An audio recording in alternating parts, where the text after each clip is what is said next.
1953년도 이 땅에 전쟁이 끝났을 때 남한이건 북한이건 전 국토는 폐허되었습니다. 모든 공장들은 파괴되었습니다. 당시 200여 세계 국가 중에서 GNP 꼴찌인 나라가 된 것입니다. 거리에는 전쟁 고화가 넘쳐났습니다. 그런데 단 70년 만에 전 세계 10대 강국이 되었습니다. 그 한 가문이 일어서는데요, 1대 2대만 일어서고요, 망하는데 1대 2대 걸려요. 과거는 20살에 결혼했으니까 자식 낳으면 1대가 20년이었거든요. 얼마 전까지는 1대가 30년이고 요즘은 40이 돼도 결혼을 안 하네. 1대가 40년. 아르헨티나가 1960년대 70년대 전 세계 6대 강국이었습니다. 지금 후진국으로 바꿔졌습니다. 엊그저께 10,000원짜리 돈이 1년만 지나면 5,000원이 되는 거예요. 어떻게 퍼주기를 많이 하는지 신속하게 지금도 매일매일 망해가고 있습니다. 그런데 하나님께서 이 국가를 전 세계 10대 강국으로 만드시고 전 세계에서 70년 동안 원조 받는 나라에서 원조하는 국가로 바꾸신 유일한 나라예요. 우리는 여기서 묻습니다.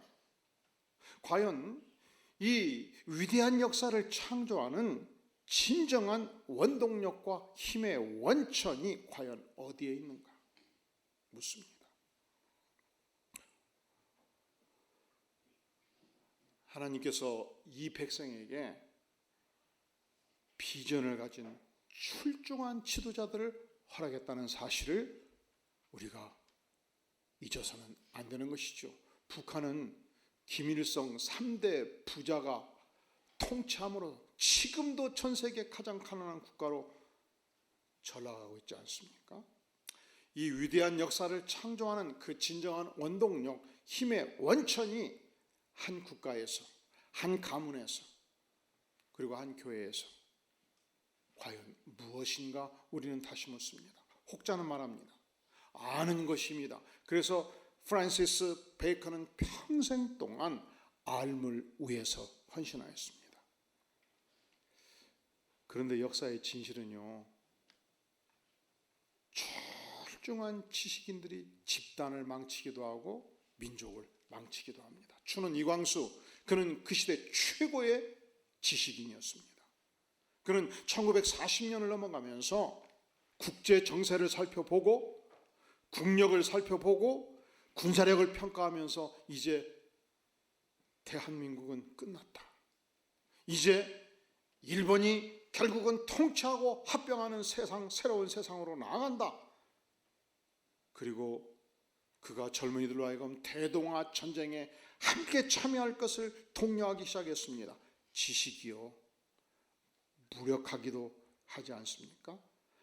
아는 것이 힘이 되기도 하지만 아는 것이 망하게 하기도 하는 것입니다. 혹자는 무엇이 역사 창조의 원동력인가?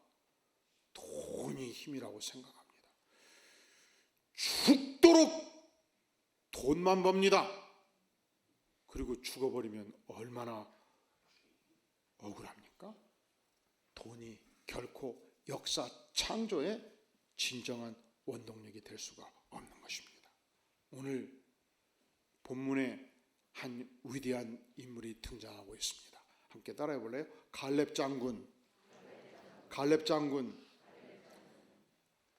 그는 하나님께서 이스라엘 백성들에게 가나안 땅을 점령하라 했을 때 최일선에서 싸웠던 전사였습니다. 그리고 이제 나이가 완전히 마지막을 향해서 가고 있었습니다. 오늘 본문에서 그의 나이가 몇 살로 되어 있습니까? 몇 살? 85세. 몇 살? 85세. 85세로 놓고 보면은 60살 되신 분들은 청년이에요, 청년. 뭐라고요? 강권사님은 청년이야, 청년. 응? 청년. 그런데 모든 지역을 점령했는데 딱 하나, 헤브론 산지를 아직 점령하지 못했습니다. 왜냐하면 이 헤브론 산지는 해발 927m로 팔레스타인 지역에서 가장 험준한 산지였습니다. 이 산지에 네피림 족속의 후손으로 알려져 있는 영웅 족속 아낙 자손들이 지배하고 장악하고 있습니다. 철기 문명으로 무장하고 철과 칼로 무장하고 거대한 성읍을 건설하고 있었습니다. 그런데 이스라엘 백성 중에서 젊은 장정들도 감히 이 헤브론 산지를 향해서 나아가지 못하던 그 시절, 85세의 노인이, 이 백발의 노인이 지팡이를 의지할 그때에 서리발을 세우며 여호수아 장군 앞에서 간절히 외쳤습니다. 간절히 요청했습니다. 무엇을 요청합니까? 자, 우리 다 함께 10절부터 12절 천천히 같이 한번 읽겠습니다. 시작. 이제 보소서, 여호와께서 이 말씀을 모세에게 이르신 때로부터 이스라엘이 광야에서 방황한 이 45년 동안을 여호와께서 말씀하신 대로 나를 생존하게 하셨나이다.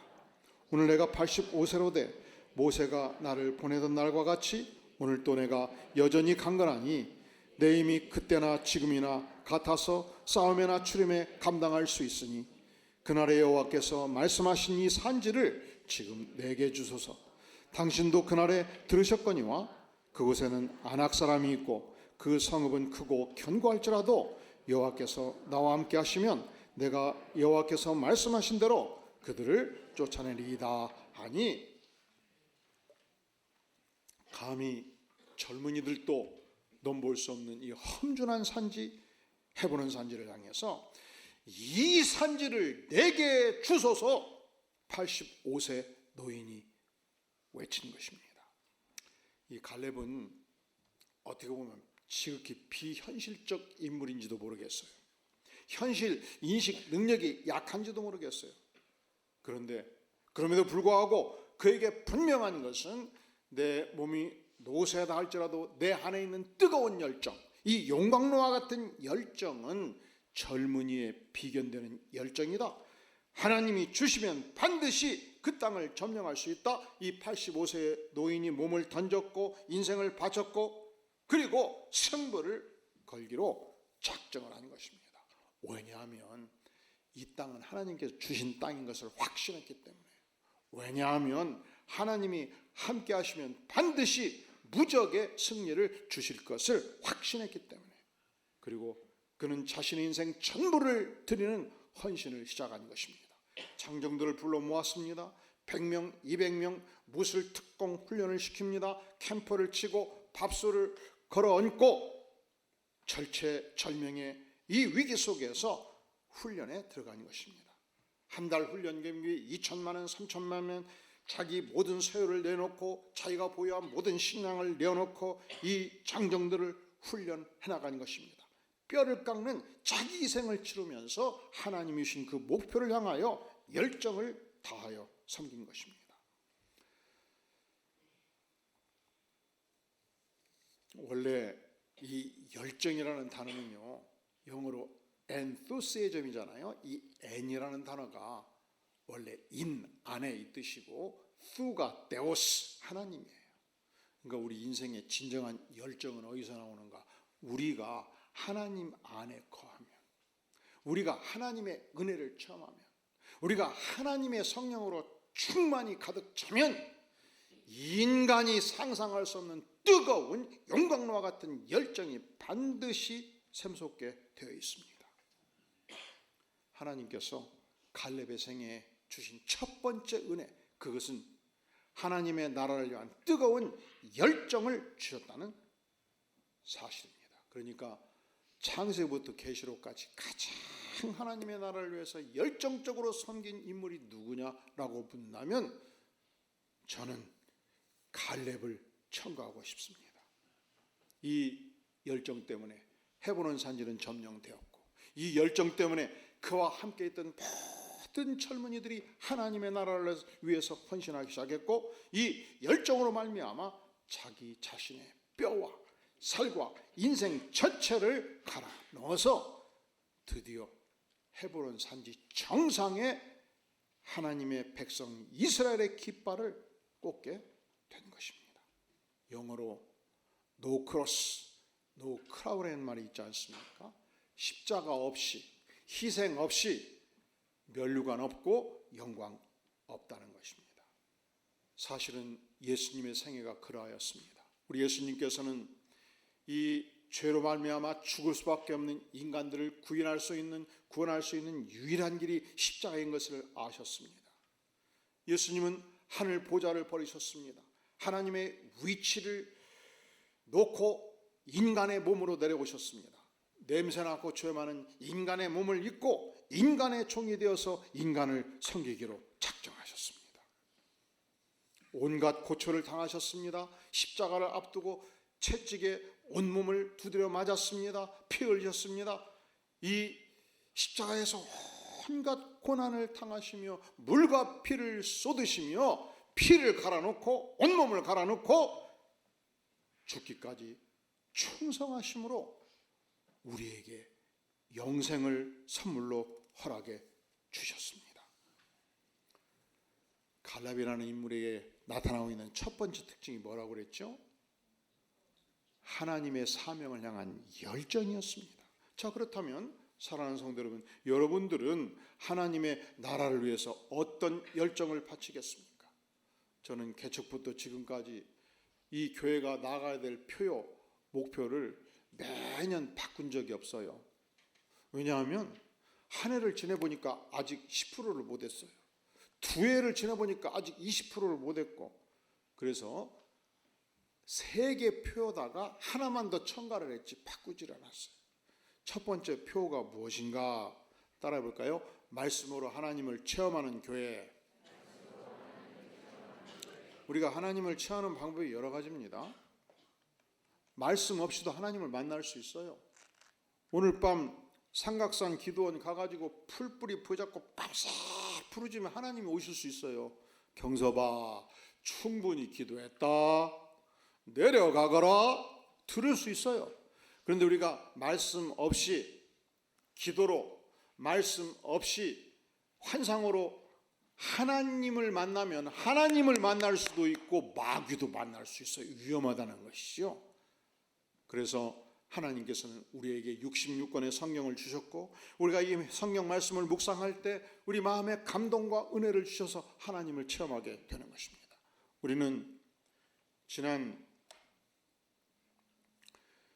38일 동안 하나님의 신실한 언약을 통해서 얼마나 하나님이 언약 백성을 사랑하는지, 이 66권의 말씀을 통해서 언약의 하나님을 만났고 언약의 하나님의 말씀의 은혜를 체험하게 된 것입니다. 그리고 우리 선생님들은 지난 1년 동안 영유아부, 유치부, 유년부, 초등부, 중고등부, 청년부에서 열심히 가르쳐서 말씀으로 하나님을 체험하도록 도와왔습니다. 오늘 특별히 수고한 선생님들 시상식인데 지금 잠깐 시상하고 계속 설교하도록 하겠습니다. 이 우리 아름다운 안디옥 교회에서 10년 동안 열심히 섬긴 선생님이 계셔요. 많이 계시는데 대표로 송수진 선생님 잠깐 앞자리에 나와 주시겠습니다. 박수로 격려해 주시겠습니다.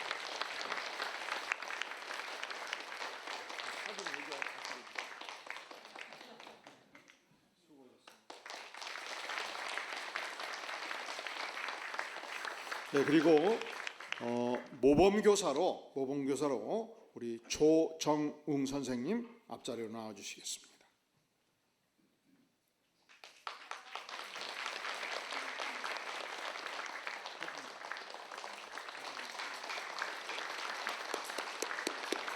모범교사의 증서와 함께 또 상품도 드리는 점 기억해 주시기를 바랍니다. 자, 우리 교회의 표어가 첫째가 뭐라고 그랬죠? 말씀으로 하나님을 체험하는 교회. 두 번째로 따라해 볼까요? 복음으로 세상을 축복하는 교회. 우리가 세상을 여러 가지 방법으로 축복할 수 있어요.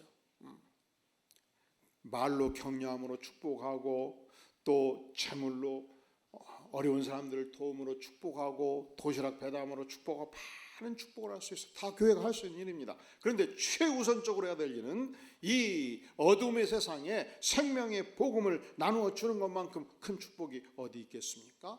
세 번째, 따라해 볼래요? 진리로 다음 세대를 준비하는 교회. 다음 세대가 소중하지요.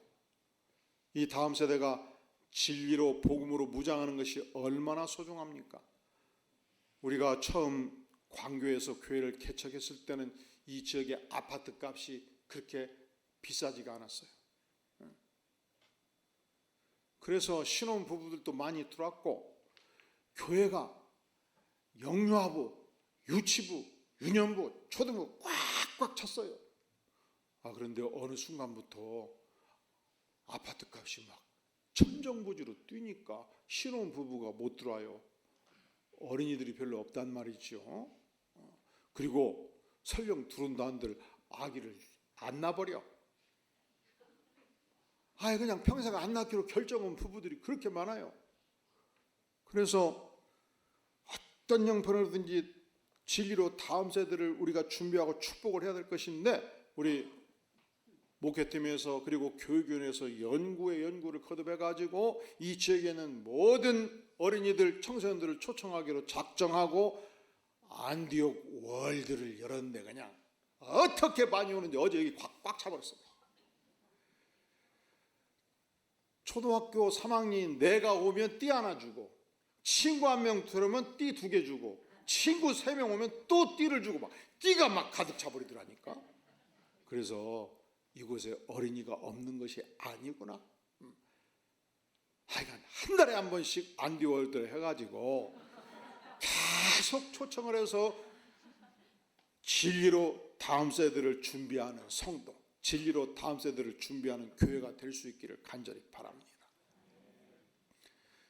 그리고 축제가 있을 때마다 내가 옆집 어린이 전도에서 한 명 데려든지, 그걸 도저히 못하겠거나 형편이 안 돼서 하지 않기로 작정하시면 또 하나의 작정을 하시면 돼요. 나이가 많든지 적든지 또 하나 낳자. 저희 처남은 셋을 낳는데 낳을 수 없는 형편이었는지 어떤 형편인지 아예 그냥 또 하나를 입양을 해서 키워요. 낳든지 입양하든지. 저도 한번 더 생각해 봐야 되겠어요. 낳든지 입양하든지. 하여간 따라해 볼래요? 진리로 다음 세대를 준비하는 교회. 세 번째. 그리고 마지막으로 따라해 볼래요? 인생의 행복과 영혼의 기쁨을 누리는 교회.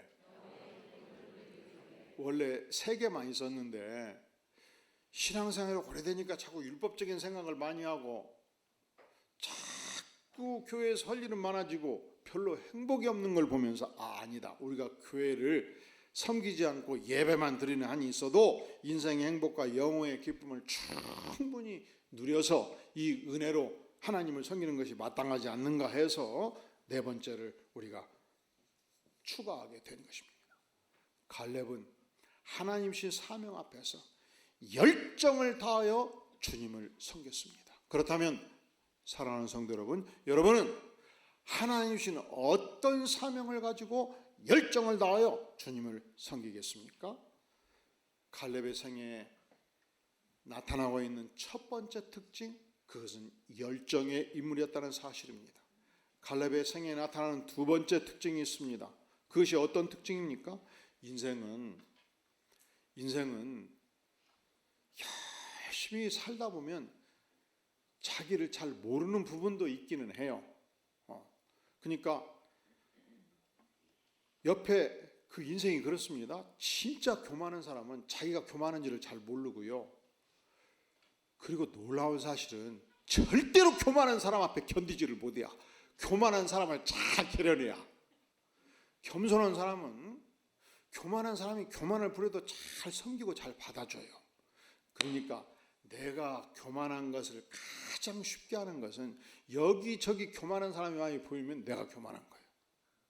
모르셨어요? 모르셨어요? 포용력이 많은 사람들은 어디를 가나 사람들이 다 이쁘게 보여요. 근데 까탈이들은, 까탈이가 누구지 아시죠? 이 사람은 이래서 싫고 저 사람은 저래서 싫고 그냥 다 약점들이 많아. 그냥 그래서 직장 가도 막 힘들어. 그냥 교회 와도 힘들고 그냥 친척들이 모여도 그냥 너는 이거 잘못했고 너는 이거 잘못했고 그냥 여기저기 막 지적사항이 많이 나와. 그렇게 다른 사람이 잘못된 것이 많이 보이면 아 그렇구나. 내 인생은 까탈이구나.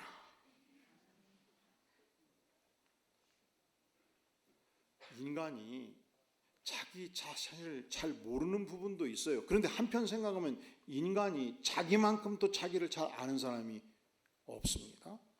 오늘 갈렙은 평생 살았던 자기 인생을 회고하면서 내가 어떤 사람인가 자기 자신을 고백합니다. 뭐라고 고백합니까? 우리 8절 같이 읽어볼까요? 시작. 나와 함께 올라갔던 내 형제들은 백성의 간담을 높게 하였으니 나는 내 하나님 여호와께 충성하였으므로 나는 나 갈렙은 내 하나님 여호와께 어떻게 했다고요? 충성했다. 그러니까 갈렙의 인생의 두 번째 특징이 충성의 인물이라는 거예요. 자기가 자기를 평가할 때. 그리고 우리 인생은 그렇습니다. 나를 구체적으로 지도하고 나를 돌보았던 내 인생의 스승, 내 인생의 지도자, 그분이 나를 40년간 지켜보면서 너는 이런 인물이다 말하면 틀림없이 그런 인물이겠죠. 바로 갈렙 곁에 모세가 40년을 지켜보며 지도하고 있었습니다. 그리고 모세가 갈렙의 인생을 평가합니다. 어떻게 평가합니까? 9절 시작. 그날에 모세가 맹세하여 이르되 내가 내 하나님 여호와께 충성하였은즉 여기까지. 너 갈렙이 내 하나님 여호와께 어떻게 했다고요? 충성했다. 충성의 인물이었죠. 그리고 모세를 섬겼던 위대한 지도자가 두 사람이었습니다. 갈렙 장군이 있었고 여호수아 장군이 있었습니다. 모세가 세상을 떴을 때 하나님께서 여호수아 장군을 이스라엘 전체를 이끌어가는 총수로 지명하였습니다. 여호수아 장군이 갈렙 장군을 어떻게 평가할까요? 자, 14절 시작. 헤브론이 그니 사람 여분네 아들 갈렙의 기업이 되어 오늘까지 이르렀으니 이는 그가 이스라엘 하나님 여호와를 온전히 쫓았습니다. 온전히 충성하였다 이 뜻이에요. 갈렙은 자기 자신도 내 인생이 어떤 인생이었냐, 하나님께 충성하는 인생이었다 말합니다. 그를 지도했던 40년을 지도했던 모세가 갈렙을 어떻게 평가하는가? 여호와 하나님을 향하여 충성했던 인물이라고 평가합니다. 그를 지켜봤던 그의 동료요 지도자인 여호수아 장군이 갈렙의 생애를 온전히 하나님께 충성한 생애였다, 그렇게 표현하고 있지 않습니까? 그러니까 갈렙은 하나님께 나아갈 때 이런 고백을 할 수 있는 인물이었어요. 하나님, 저는 이스라엘 백성 중에 혈통으로 태어난 자도 아니었습니다. 이방 족속 그니스 족속 출신이었습니다. 그런데 내가 하나님께 충성하니까 하나님께서 나를 이스라엘 백성의 일원으로 받아주셨습니다. 내가 하나님께 출중하게 충성하니까 12지파 중에서 가장 선두지파인 유다 지파의 족장으로 선출해 주셨습니다. 저는 출신 배경도 없습니다. 이방 족속입니다. 저는 학벌도 없습니다. 저는 가문도 이스라엘 백성 가운데 뿌리가 될 가문이 아니었습니다. 그럼에도 불구하고 하나님께서 저를 첫째로 하나님의 나라를 위한 열정의 인물로 만들어 주셨고 하나님을 향해서 출중하게 충성하는 인물로 만들어 주셔서 저를 여기까지 세워주시니 하나님 감사합니다. 이것이 갈렙 장군의 고백이 아니겠습니까? 그리하여 드디어 85세의 나이에 그 험준한 헤브론 산지를 점령하였습니다. 그곳에 이스라엘의 깃발을 꽂은 것입니다. 그때 하나님께서 그의 가문을 축복하십니다. 어떻게 축복하십니까? 13절에 보면 여호수아가 여분네 아들 갈렙을 위하여 축복하고 헤브론을 누구에게 주었습니까? 갈렙에게. 그 헤브론 산지 전체를 이 갈렙 가문에게 허락해 준 것입니다. 그가 헤브론 산지를 점령했을 때 15절 마지막에 보면 그리고 점령한 다음 그리고 그 땅에 무엇이 그쳤더라? 완전히 전쟁이 끝난 것입니다. 전쟁 종결을 선언하게 된 것입니다. 얼마나 놀라운 일입니까? 그리고 그가 아들같이 사랑했던 조카 온니엘, 이 온니엘이 여호수아 장군 사후 이스라엘 백성 전체를 이끌어가는 용장으로 사사로 임명받고 사역을 하게 된 것입니다. 갈렙 장군 한 사람의 충성이 그 가문을 대대로 하나님께 충성하는 위대한 축복을 하나님께서 허락해 주신 것입니다. 저희 장인어른은 평생 자신을 위해서는 쓴 것이 없어요. 자신을 위해서는 철저하게 근검전략하셨습니다. 그리고 두 가지 영역에 충성하신 분이었습니다. 첫째는 하나님의 교회에 충성하셨습니다. 형님과 함께 교회를 개척하고 어이 예수 믿어야도야 동네 방네 다니면서 전도하시고 그리고 교회 일이라면 물불을 가리지 않고 평생 동안 충성하고 헌신하셨습니다. 또한 전쟁 끝나고 그 시절이 얼마나 어려운 시절이었습니까? 이 7남매 자녀를 뒷받침하는데 중고등학교를 보내고 대학을 보내고 장가 보내고 시집 보내고 뒷받침하는데 믿음 생활하도록 철저하게 헌신하셔서 모든 자녀들이 예수 믿고 축복받는 생애를 살도록 도우셨고 7남매 중에서 5명이 목사로 하나님의 나라에 쓰임받도록 한 것입니다. 우리 하나님께서 믿는 자는 영생을 가졌나니 말씀하신 만큼 그 믿음을 따라 천국에 입성하신 줄로 믿습니다. 광교는 저는 그렇게 생각하거든요. 빛날 광자에 교회 교자 광교. 제가 그렇게 생각하는 거예요. 나중에 따지지 마세요. 한자로 뭐 교자가 다르니 가니 따지지 마세요. 저는 확인도 안 해봤어요. 교회를 빛내는 곳이 광교예요. 교회와 하나님을 빛내는 곳 광교. 그래서 광교에 사는 모든 성도들, 광교에 있는 이 광교 안디옥교에 나오는 모든 성도님들은 99세같이 팔팔하게 살다가 몇 세까지? 저희 장인어른이 1년이 부족하셨어요. 99세까지 팔팔하게 살다가 하나님께 충성하고 열정을 다하여 하나님 나라에 충성하고 1, 2, 4 하시기를 바랍니다. 1, 2, 4가 뭔지 아셔요? 하루 이틀 아프다가, 왜냐면 하루 이틀 아파야 전 세계에 있는 자손들이 와요. 그리고 죽을 사자, 천국에 입성하는 축복을 모두 누리시기를 주의 이름으로 축원합니다. 기도합니다. 주님, 그렇습니다. 우리가 짧은 세계 이 땅에 살면서 어떻게 살아야 될지 갈렙의 생애를 생각합니다. 갈렙의 축복을, 갈렙의 열정을, 갈렙의 충성을 우리에게 허락하여 주시옵소서. 예수님의 이름으로 간절히 기도하옵나이다. 아멘.